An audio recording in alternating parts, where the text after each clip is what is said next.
The nature and natural habitats are one of the best things about Colorado. People can have the experience of being out in nature by visiting the parks and habitats. Using nature trails is a way to not disturb nature but also enjoy it. In order to keep these trails, we have to take care of them. There are different ways to take care of different trails. Some are informal trails that aren't really supposed to be there because they disturb the habitat for the animals. We also have to maintain the trails that are supposed to be there so we don't end up with more informal trails. We discovered these problems of informal trails, flooding, and erosion. To resolve the issue of informal trails, we used natural resources to help cover up so no one could walk on them. To help stop flooding and erosion on formal trails, we resurfaced the trail and added drainage features. Our issue takes place in the Chatfield State Park community area.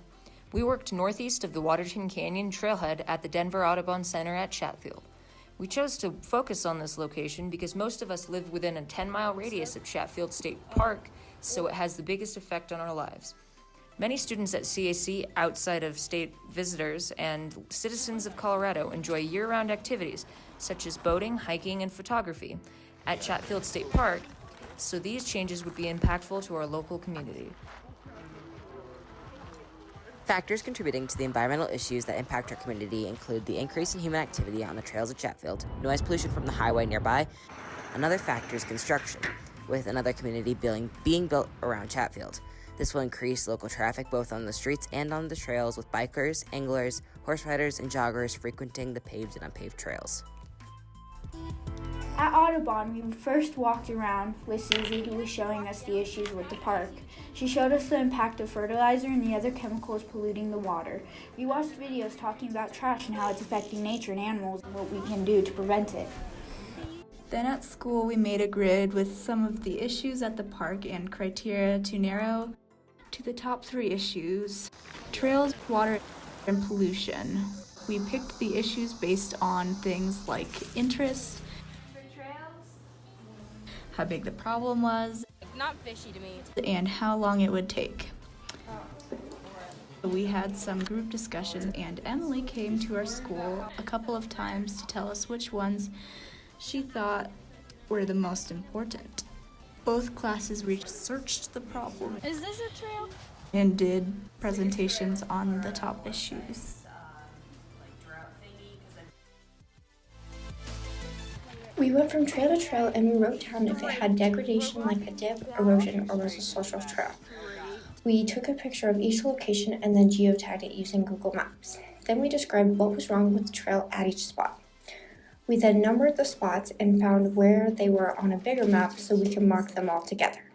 We color-coded them based on what the problem was.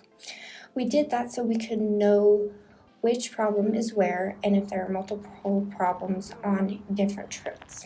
Then we could see which places needed to be fixed the most. After we decided on the project we wanted to work on, we needed to get safety approvals from the rangers at Chatfield to be able to use tools. We needed to send a proposal to Micah, the ranger that was working with us at the Audubon, and he needed to approve it so we could begin our project. The original size of this project was quite large. Originally, we wanted to address 22 different spots in the Audubon. However, after continued discussion and research, we came to an agreement to close off 4 informal trails that were not meant to be there, as 22 spots would have been way too much work for the time allotted. We also wanted to maintain and fix some of the formal trails. Our project goal was that we wanted to prevent people from using informal trails by planting rabbit brush, putting obstacles in the way to hide the entrance to the informal trail, and discourage people from entering the trail.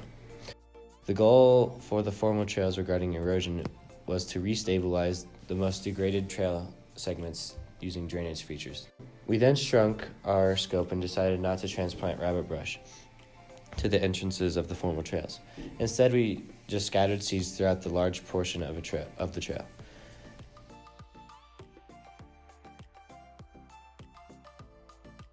The work required to achieve this goal was quite a lot between doing research and actually doing the hands-on work. Of the several spots we proposed, Micah told us that he wanted us to work on spot 13, and we will need a tractor and some material like the gabion baskets and PVC pipe. But if they weren't able to get those materials, we would work on spots 9 and 10.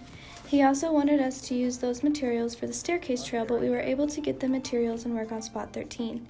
In the end, we realized we didn't need a tractor for spot 13, so we scrapped the idea of using the tractor and worked on 13 with all the other materials, but we never made it to the staircase trail because we did not have a tractor.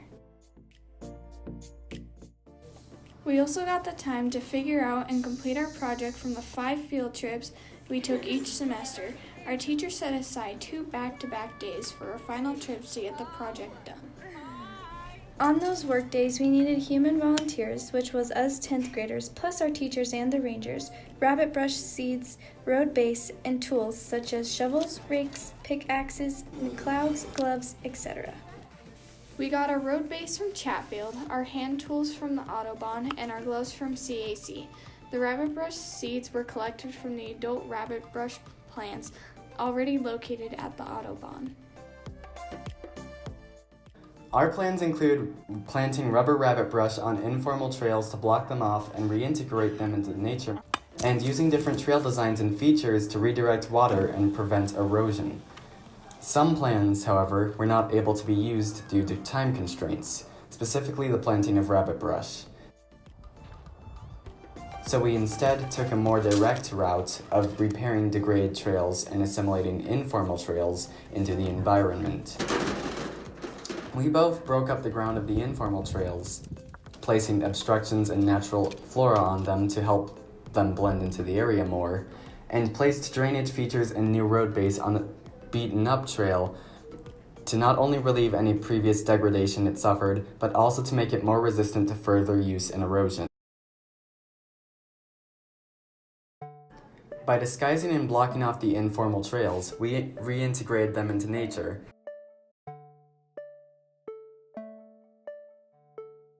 obscured them from view, and prevented people from walking on the obviously blocked off and pointless trails. This made more safe areas for plants to grow and for animals to live in. The other actions we took helped to stabilize the older trail and make it last even longer with the new road base.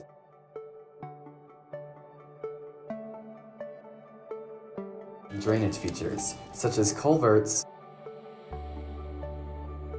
and gabion baskets. By integrating a slope on the path from the middle to the bottom of it, we stopped water from puddling in the middle and ruining the trail. Rainwater will now flow off of the trail and into other areas where water can enter the watershed.